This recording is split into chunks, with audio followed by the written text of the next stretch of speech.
പുതിയൊരു വീഡിയോയിലേക്ക് എല്ലാവർക്കും ഒരിക്കൽ കൂടി സ്വാഗതം. അപ്പോൾ ഇന്നത്തെ വിഷയം എന്താണെന്ന് വെച്ചാൽ 2-3 ദിവസമായിട്ട് സോഷ്യൽ മീഡിയയിൽ ഷാജിദ ഷാജി എന്ന് പറയുന്ന യൂട്യൂബറുമായി ബന്ധപ്പെട്ടിട്ട് ഒരുപാട് കാര്യങ്ങൾ റിയാക്ഷൻ വീഡിയോ ചെയ്യുന്ന യൂട്യൂബേഴ്സ് ഒരുപാട് ചെയ്തു കണ്ടു. അന്നേ ഞാനിങ്ങനെ വിചാരിക്കുന്നുണ്ടായിരുന്നു ഒരു വീഡിയോ അവരെക്കുറിച്ച് ചെയ്യണം എന്നിങ്ങനെ മനസ്സുകൊണ്ട് ഇങ്ങനെ വിചാരിച്ചിട്ടുണ്ടായിരുന്നു. ഇന്നാണ് എനിക്കതിന് സമയം കിട്ടിയത്. അപ്പോൾ ഷാജിദ ഷാജി എന്ന് പറയുന്ന യൂട്യൂബറെ ഞാൻ കുറച്ച് നാൾ മുന്നേ അവരെ ഞാൻ ശ്രദ്ധിക്കാൻ തുടങ്ങിയതായിരുന്നു. എന്തുകൊണ്ടാണെന്നറിയില്ല, ഒരു പ്രത്യേകത എന്തെങ്കിലും ഉള്ളതുകൊണ്ടായിരിക്കുമല്ലോ നമ്മൾ അങ്ങനെയുള്ള ആൾക്കാരെയൊക്കെ ശ്രദ്ധിക്കുന്നത് അല്ലേ. അപ്പോൾ ഇപ്പോൾ എന്ന് പറഞ്ഞു കഴിഞ്ഞാൽ അവരുമായി ബന്ധപ്പെട്ടിട്ട് ഒരുപാട് കാര്യങ്ങൾ ഇങ്ങനെ പുറത്തേക്ക് വന്നുകൊണ്ടിരിക്കുകയാണ്. സോഷ്യൽ മീഡിയയിൽ കുറച്ച് ദിവസം മുന്നേ അവരും അവരുടെ ഫാമിലിയിൽ അവരുടെ ഉമ്മയും ഒക്കെ ആയിട്ടുള്ള ഒരുപാട് പ്രശ്നങ്ങളും എന്തൊക്കെയോ പ്രശ്നങ്ങളെ കുറിച്ചൊക്കെയുള്ള വീഡിയോസൊക്കെ അവർ പുറത്തു വിട്ടിട്ടുണ്ടായിരുന്നു.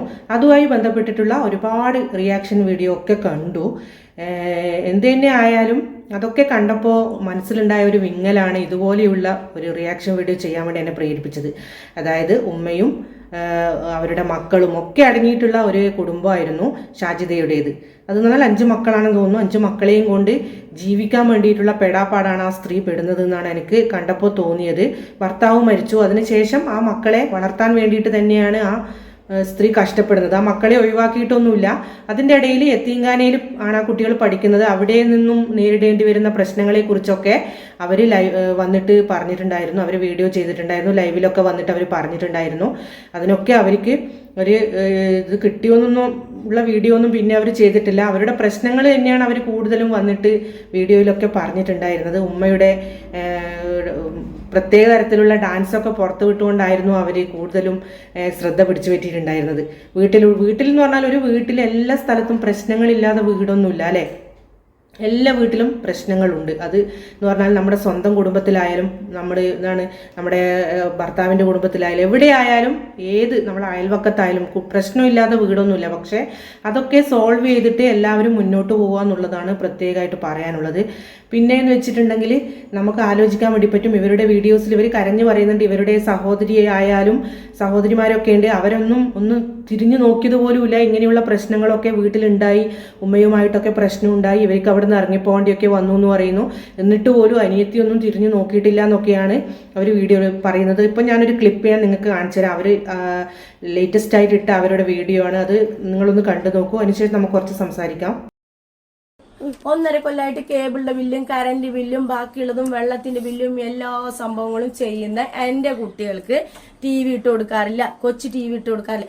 എന്നിട്ടാണ് ഞാൻ റൂമിൽ എന്റെ കൈവിർക്ക എനിക്ക് മരിച്ചു പോണതിന് മുന്നേ LED TV മേടിച്ചിട്ടുണ്ടായിരുന്നു. ഞങ്ങളിവിടെ വാടകയ്ക്ക് ഇരിക്കുന്ന ടൈമില് എനിക്ക് ഇല്ലാത്ത സാധനങ്ങളില്ല കേട്ടോ, എനിക്ക് മേടിച്ചു തരാത്ത സാധനങ്ങളില്ല. വാഷിംഗ് മെഷീന് എനിക്ക് ബാക്ക് പെയിൻ എന്ന് പറഞ്ഞപ്പോൾ 4ാമത്തെ മോനെ പ്രസവിച്ചതിന് ശേഷം എനിക്ക് ആ സാധനം മേടിച്ചു തന്നിട്ടുണ്ട്. വാഷിംഗ് മെഷീൻ മേടിച്ചിട്ടുണ്ട്. അതുപോലെ ഫ്രിഡ്ജ് മാത്രം ഞാൻ വാങ്ങിയിട്ടില്ല. കാരണം എന്താണ്, വാടക പെരകൾ മാറുന്ന ടൈമില് ഫ്രിഡ്ജ് തൂക്കിയിട്ട് നടക്കാൻ പറ്റില്ല. ഫ്രിഡ്ജ് തൂക്കിയിട്ട് നടന്നാൽ ഫ്രിഡ്ജിന്റെ അടിഭാഗം പോയാൽ പിന്നെ അത് കത്തിക്കൽ കഴിഞ്ഞു. അപ്പൊ 10-25,000 റുപ്യ നമ്മൾ അതിൽ നഷ്ടപ്പെടും. അപ്പൊ ഇക്ക എന്തിനു വേണ്ടിട്ട് മോനെ കൈ അടയുണ്ടാവന്ന ചാതുവിനെ പിടിച്ചടാ ക്യാമറ. നീ മാറിക്കോ ശരിക്ക് പോയി പല്ലിച്ച പല്ലിച്ചിട്ട് ബാബു നിസ്കരിക്കാം. ഷേപ്പ് പോ നിസ്കരിക്കാനോ ഉള്ളെടുത്തിരിക്കാൻ വന്നാ പോ വേമ്പോ. അപ്പൊ എനിക്ക് പറയാനുള്ളത് എന്താന്ന് വെച്ചാല്, എന്റെ മക്കള് നശിച്ചോണ്ടിരിക്കുകയാണ് ഇവിടെ. എന്നിട്ടും നീ എന്താ ഇവിടുന്ന് വാടക വീട്ടിലേക്ക് മാറാത്തെന്ന് ചോദിച്ചാ, 15 കൊല്ലം ഞാൻ ഇതിനുള്ളിലേക്ക് വന്നിട്ടില്ലടോ. എന്തിനാണോ ഞാൻ ഇതിന്റെ ഉള്ളിലേക്ക് എന്റെ ഇക്ക പറഞ്ഞയച്ചിട്ടില്ല. എന്താണ് എന്റെ ഉമ്മ എന്താണ്, എന്റെ അനിയത്തിമാരെന്താണ്, അവരുടെ ക്യാരക്ടർ എന്താണെന്ന് എന്റെ ഇക്കാക്ക് മനസ്സിലായതുകൊണ്ട് തന്നെ എന്റെ മക്കളിനെ ഇതിന്റെ ഉള്ളിൽ കൊടുത്തിട്ടില്ല. അതിന്റെ മുന്നേ ഇവിടെ ഇക്ക മരിക്കുന്നതിന്റെ ഒരു കൊല്ലം മുന്നേ 1-2 കൊല്ലം മുന്നേ 6 മാസം കൊണ്ട് ഞങ്ങൾ ഒരു 4 സെന്റ് സ്ഥലം വാങ്ങാം, കുട്ടികളെയും മക്കളെയും അവിടെ ഇരുത്തിയും ഇവളിനെയും അവിടെ ഇരുത്തിയും എന്ന് പറഞ്ഞിട്ട് ഇക്ക ഞാൻ വരില്ല, ഞാൻ വന്നു പോവില്ല, അവള് എന്റെ അടുത്തേക്ക് വന്നോട്ടെ, ആഴ്ചയിൽ ഞാൻ അവിടെ കടന്റെ റൂമുണ്ട് അവിടെ വന്ന് ഇരുന്നോട്ടെ എന്ന് പറഞ്ഞിട്ട് എന്റെ ഇക്ക ഈ ഇമ്മാനോടല്ല എന്നോട് പറഞ്ഞിട്ട് എന്നെ ഇവിടെ കൊണ്ടു വിട്ടു. ആ 6 മാസം എനിക്ക് ഇതന്നെയായിരുന്നു. പക്ഷെ എനിക്ക് സഹിക്കാൻ പറ്റാണ്ടായി. എന്റെ മക്കളെ എന്നെയും ഓരോന്നെന്ത് ഉണ്ടാക്കി വിട്ടോ എനിക്കറിയില്ല, വീട് വെക്കാന് മറ്റത് മറിച്ചത് അങ്ങനെ പിറു ഡെയിലി എനിക്ക് കേട്ട് മടുത്തിട്ട് ഞാൻ ഇക്കാനടുത്ത് പറഞ്ഞു, നിങ്ങൾ വീട് നോക്കി, ഇല്ലെങ്കിൽ എനിക്ക് സമാധാനം ഇല്ലെങ്കിൽ എനിക്ക് മെന്റലി പ്രഷർ കയറാണ്. അങ്ങനെ എന്റെ ഇക്കുള്ള ടൈമിലെ എന്നെ ടോർച്ചർ ചെയ്തിട്ടുണ്ടായിരുന്ന ആൾക്കാർ ഈ 2 കൊല്ലമൊന്നല്ല, ഇതിന് മുന്നേ അപ്പോൾ ആ വീഡിയോയിൽ അവർ പറയുന്നുണ്ട് അനിയത്തിയൊന്നും തിരിഞ്ഞു നോക്കിയില്ല എന്നൊക്കെ പറയുന്നുണ്ട്. അതുപോലെ തന്നെ മക്കളെ കാര്യങ്ങളെക്കുറിച്ച് പറയുന്നുണ്ട്. മക്കൾ എന്താണ് ചെയ്യേണ്ടത്, അത് ഈ ചെറിയ കുട്ടികളാണല്ലേ അവരെക്കുറിച്ച് പറയുന്നുണ്ട്. അവർ സ്പോക്കൺ ഇംഗ്ലീഷ് പഠിപ്പിക്കുന്ന ടീച്ചേഴ്സൊക്കെ കമൻസൊക്കെ ഇട്ടിട്ട് കണ്ടു. നല്ല കുട്ടികളാണ്, നല്ല ശീലത്തോടു കൂടി വളരുന്ന കുട്ടികളാണ്. അത് എന്ന് പറഞ്ഞാൽ ഷാജിദ ചെയ്തൊരു നല്ല കാര്യം തന്നെയാണെന്ന് നമുക്ക് പറയാം. ഈ ഒരു വിഷമത്തിൻ്റെ ഇടയിലും സോഷ്യൽ മീഡിയ ആക്രമിക്കുമ്പോഴും നാട്ടുകാരായാലും എല്ലാവരും ആക്രമിക്കുമ്പോഴും മക്കളെ അവർ നല്ല രീതിയിൽ തന്നെയാണ് വളർത്തിക്കൊണ്ടിരിക്കുന്നത് എന്നുള്ളതൊരു പ്ലസ് പോയിന്റ് തന്നെയാണ് അല്ലേ. അവരവരുടെ സുഖം തേടിയിട്ടൊന്നും എങ്ങോട്ട് പോയിട്ടൊന്നും ഇല്ലയെന്ന് നമുക്ക് മനസ്സിലാക്കാൻ പറ്റാം. അതുപോലെ തന്നെ ഒരു ഭർത്താവ് നഷ്ടപ്പെട്ട ഒരു സ്ത്രീ ഒരുപാട് അനുഭവിക്കേണ്ടി വരും. അവർ മാനസികമായിട്ടൊക്കെ അവർ ഒരുപാട് താഴ്ന്ന ഇതിലാണ് ഉള്ളതെന്ന് അവരുടെ സംസാരത്തിൽ നിന്ന് നമുക്ക് മനസ്സിലാക്കാം. അവരെ സപ്പോർട്ട് ചെയ്യാനൊന്നും ആരും ഇല്ലാത്തൊരു അവസ്ഥ വരുമ്പോൾ അങ്ങനെയൊക്കെ ആവും. പുറത്തു നിന്ന് നോക്കുമ്പോൾ ആരാൻ്റെ നമുക്ക് പ്രാന്ത് പിടിച്ചാൽ എന്താണെന്നൊക്കെ പറയുന്നില്ലേ, അതുപോലത്തെ ഒരു അവസ്ഥയിലേക്കാണ് അവരിപ്പോൾ ഉള്ളതെന്നാണ് അവരുടെ വീഡിയോസൊക്കെ കണ്ടപ്പോൾ എനിക്ക് തോന്നുന്നത്. കഴിയുന്നതും അവരെ എല്ലാവരും സപ്പോർട്ട് ചെയ്യാണ് വേണ്ടതെന്നാണ് ഞാൻ പറയുന്നത്. കാരണം അവർ ജീവിക്കാൻ വേണ്ടിയിട്ടുള്ളതാണ് അവരിങ്ങനെയൊക്കെ ചെയ്യുന്നത്.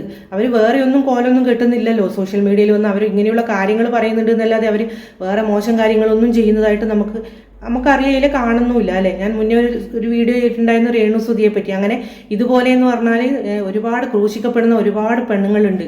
ഇതെന്ന് പറഞ്ഞാൽ ജീവിക്കാൻ വേണ്ടിയാണ്. 5 മക്കളെയും കൊണ്ട് ഇതുപോലുള്ള ഒരു അവസ്ഥയിൽ വരുമ്പോൾ മാത്രമേ നമുക്ക് അവരുടെ വിഷമം കൂടുതലായിട്ട് മനസ്സിലാവുള്ളൂ.